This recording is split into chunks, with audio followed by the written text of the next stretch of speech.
Hello again guys. In today's tutorial I'm gonna show you how to enable dark mode on Instagram. It's pretty easy to set up. Today every device has an option for dark mode. First, let's quickly update Instagram so we can have the latest features and options installed in our device. Open the App Store or Google Play Store and find Instagram.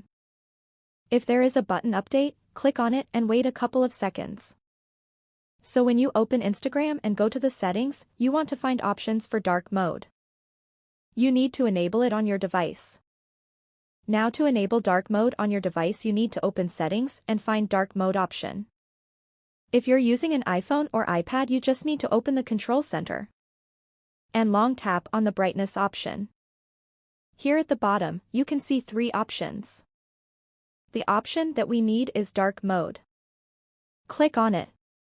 And now, if you go to Instagram, you can see that the dark mode is activated. Enjoy!